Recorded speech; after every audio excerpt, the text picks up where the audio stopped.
to my channel. I'm just a girl who likes reading romance, fantasy romance, paranormal romance, any kind of genre of romance in general. And I also happen to have cerebral palsy. And it would mean the world to me if you would subscribe to my channel.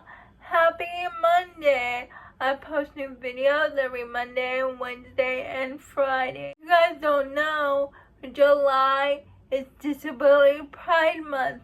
So in today's video, I'll talk about romance books with great disability recommendations.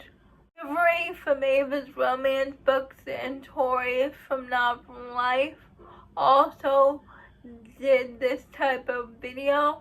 I'll leave their channels down below in the description so you can check out their recommendations. Also, I did this rec video previously, so I'll leave my previous video down below in the description. The Perfectly Imperfect series by Neva Altaj.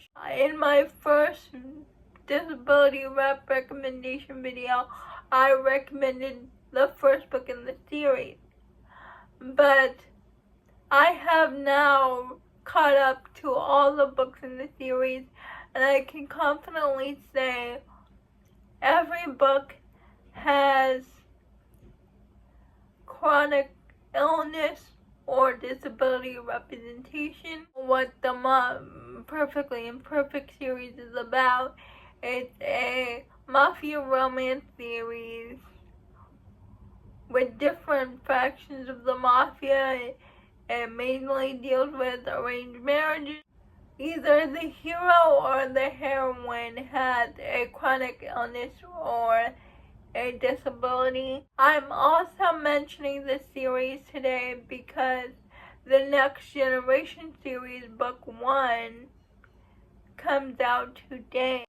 His Tesoro by Amelia Emerson is a mafia romance series where two fractions of the mafia have to come together for an arranged marriage because they need each other's clout.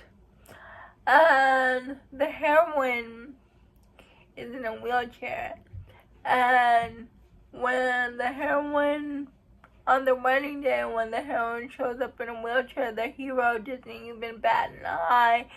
He's just really tiffed at the father because he did not tell him that his daughter's in a wheelchair. But it's not a big deal to the hero. The hero just wish he would have known so he can prepare for her. The hero says this is going to be a marriage in name only, and she starts baking and winning over her guards. She bakes for her guards, and the hero gets jealous, and she actually falls off her wheelchair, and the hero comes barging in her room and picks her up off the floor, and from then on he starts to take care of her, look after her. Quiet, beautiful things. I read this book because of Jen from the book Refuge. To his small town to work for his father, and his life is turned upside down when he finds out he is the father of this little girl. And he finds out he's a single dad. But when the social worker comes, he basically tells Beckett that she is nonverbal. She has no way to communicate with him. She is deaf. Beckett doesn't take his daughter. His daughter is going to go in foster care. So Beckett takes this little girl, and with the help of his family, tries to provide for this little girl that he can't communicate with. His daughter is assigned a deaf advocate named Ellie, And when Ellie goes to Beckett's house to meet Beckett's daughter, accuses Beckett of neglect, and Beckett breaks down and tells her all the things that's been going on in the past 24 hours. And Ellie feels so guilty. Ellie is also deaf. This book is about Beckett trying to get to know his daughter, trying to help her catch up educationally to where she needs to be, trying to give her a way to communicate, and Ellie helps him with that. These two come together to help this little girl have the best chance of life, and in that process they fall in love. 13 Candles, and it's a single dad romance, and I put this book in here because the dad's daughter had Down syndrome, and I've never read a romance book with Down syndrome in it, so that's why I wanted to mention this book.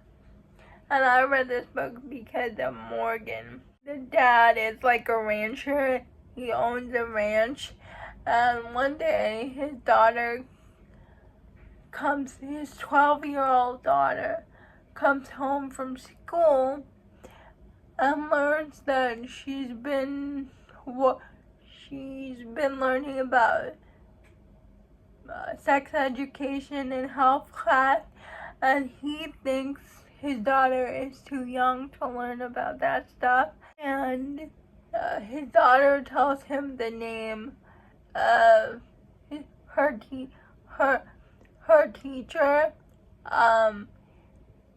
It's a man's name. So he writes a letter to this teacher. His daughter and him are out shopping for a dress because it's like the school dance. And when they're out shopping for a dress, the daughter's teacher shows up, but the dad is surprised because he thought the daughter's teacher was a man and not a woman. Since they are there in person, the daughter asks the teacher if she can help pick out her dress for the dance. And a lot of those situations keep happening where the daughter, the teacher, and the dad keep bumping into each other. So they're forced to be in each other's proximity. The 12-year-old really likes the teacher, and the dad is developing feelings for the teacher too. Love Unwritten by Lauren Asher. And we follow Rafa, and it's a single dad romance. I think the heroine also happens to be named Ellie, but Rafa has a son, 7 or 8-year-old, but his sight is so slowly deteriorating. His son is eventually going to go blind. So his son is learning how to read Braille for the time that he's eventually going to go blind. And his nanny is Ellie. And his son Nico, his sight is getting worse and worse. But he doesn't want to tell his dad that because he remembers in the doctor's office that he saw his dad cry because of his eyesight. So he doesn't want to tell his dad the truth about his worsening eyesight. And he makes Ellie promise not to tell his dad because he doesn't want his dad to be sad. But there was an accident involving Nico. He fell and hit his head, and Rafa was livid because Ellie knew his son's eyesight was getting worse. Why didn't she say anything in the first place? He fires her. It was a mistake because now his son is mad at him. And the only way to get him unmad at him is to rehire Ellie. So that's what he does. He rehires her. And before Ellie can say yes, Ellie has demands of her own that he actually treat her with respect, that yes, she should have told him the truth about his son's worsening eyesight, that was her mistake. She should have told him the truth. She admitted that, and he agreed, and they all go to Hawaii together to give Nico like more memories while he still has his eyesight. And it's through that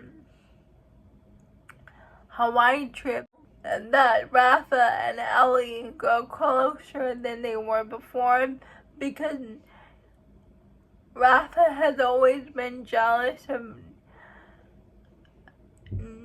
of Ellie's relationship with Nico, because he's trying so hard to spend time with his son, but his son doesn't want to spend time with him.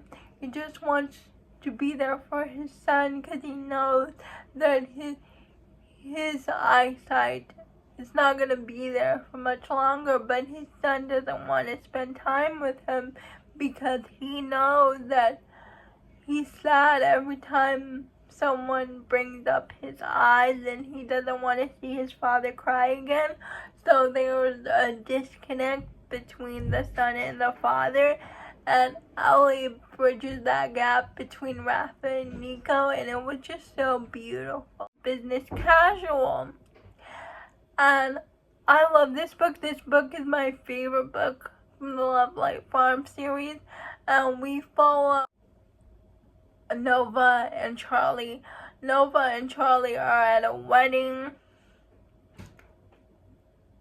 for Charlie's sister, and Nova gets really drunk. She propositions Charlie that they have a one-night stand because Charlie's been flirting with her, and she's finally going to reciprocate his flirting, and she wants to get this one-night stand with Charlie out of her system. And Charlie says, "Ask me again when you're not drunk."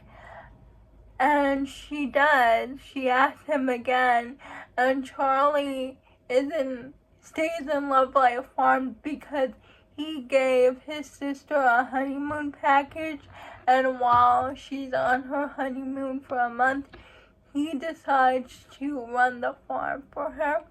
And Nova says to Charlie that they have to hide their relationship, like she doesn't want the townspeople to know, and Charlie agrees to this because not that he's okay with hiding their situation, he just doesn't want to get his hopes up, because nobody has chosen Charlie, put Charlie as their number one. So he agrees to keep their relationship a secret.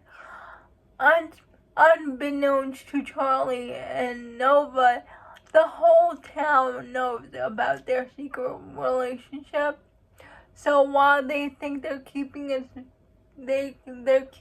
a secret, the town is secretly hoping that they fess up their secret relationship because they all know that Charlie is in love with Nova, but no, they're waiting for Nova to admit it. And I put this book on here because Nova has migraines, for like really bad migraines, and she passes out from those migraines, and there's a caretaking scene between Nova and Charlie. Like, nobody can find out where Nova is, and she didn't come to work at her tattoo shop.